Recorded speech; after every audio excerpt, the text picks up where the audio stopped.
The period in European history when there were two rival popes, known as the Western Schism, is a fascinating and dark chapter in the history of the Catholic Church. This schism, which lasted from 1378 to 1417, was not merely a theological dispute but a deeply political and social conflict that tore at the fabric of Christendom. It was a time of chaos, corruption, and spiritual crisis, where the very institution that was meant to guide souls to salvation became a battleground for power, ambition, and greed.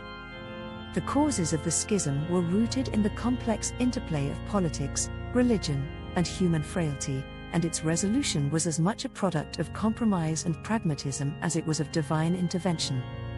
Now, before we move on, please help a small channel grow. Please like and subscribe.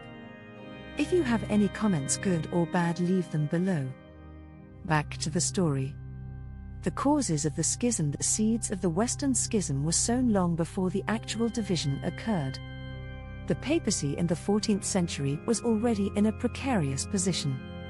The Avignon Papacy, 1309 to 1377, often referred to as the Babylonian captivity of the Church, had seen the popes residing in Avignon, France, rather than in Rome. This period was marked by increasing French influence over the papacy, as the French monarchy sought to control the Church for its own political ends. The papacy became seen as a tool of French power, and this eroded its spiritual authority across Europe. In 1377, Pope Gregory XI returned the papacy to Rome, but his death the following year plunged the Church into crisis. The Roman populace, fearing the return of a French pope, pressured the cardinals to elect an Italian. They chose Urban VI, a man whose harsh and authoritarian style quickly alienated many of the cardinals. Within months, a group of cardinals declared Urban's election invalid, citing coercion, and elected Clement VII as a rival pope.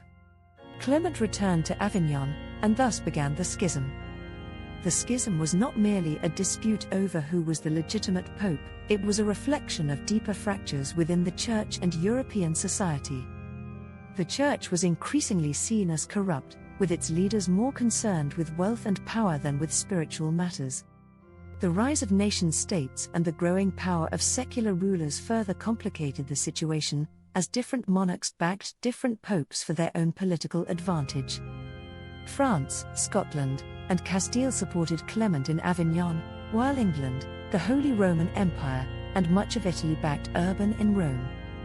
The reign of the two popes was a period of profound confusion and disillusionment for the faithful. The Church, which was supposed to be the one true path to salvation, was now divided, and no one could be sure which pope was the legitimate successor of Saint Peter. This uncertainty undermined the spiritual authority of the Church and led to widespread cynicism and despair. The rival popes excommunicated each other and their supporters, creating a climate of fear and suspicion. Each pope appointed his own cardinals, bishops, and clergy, leading to a duplication of church offices and a scramble for benefices. The financial burden of supporting two papal courts fell heavily on the laity, who were already struggling under the weight of taxes and tithes. The schism also exacerbated existing tensions within the Church, as different religious orders and factions aligned themselves with one pope or the other. The schism had profound consequences for the Church's spiritual mission. The popes were so preoccupied with maintaining their own power and undermining their rival that they neglected their pastoral duties. The Church's moral authority was further eroded by the scandalous behavior of many clergy, who lived lives of luxury and debauchery while preaching austerity and piety to their flocks. The schism also hindered the Church's ability to respond to the challenges of the time, such as the rise of heresy and the threat of the Ottoman Turks. Attempts at resolution of the schism dragged on for decades, with neither side willing to back down. Various attempts were made to resolve the crisis, but they all failed. In 1409, a group of cardinals from both obediences convened the Council of Pisa, which declared both popes deposed and elected a new pope, Alexander V. However, neither of the existing popes recognized the authority of the council, and the result was the creation of a third papal claimant. The situation became even more chaotic, and it was clear that a new approach was needed. The solution finally came in the form of the Council of Constance, 1414 to 1418, which was convened by the Holy Roman Emperor Sigismund. The council was attended by representatives from across Europe, including bishops, theologians, and secular rulers. It was a bold and unprecedented move, as it asserted the authority of the council over the Pope, a principle known as conciliarism. The Council of Constance took decisive action to end the schism. It deposed the Pisan Pope, John XXIII, and persuaded the Roman Pope, Gregory XII, to resign. The Avignon Pope, Benedict XIII, refused to step down, but he was abandoned by his supporters and eventually excommunicated. In 1417, the council elected Martin V as the new pope, and the schism was finally over. The aftermath, the resolution of the schism, was a triumph of pragmatism over principle, but it came at a cost.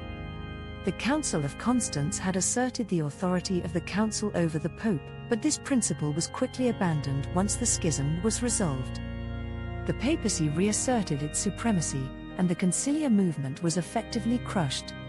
However, the schism had exposed the deep flaws in the Church's structure and governance, and it set the stage for the reforms of the Renaissance and, ultimately, the Protestant Reformation.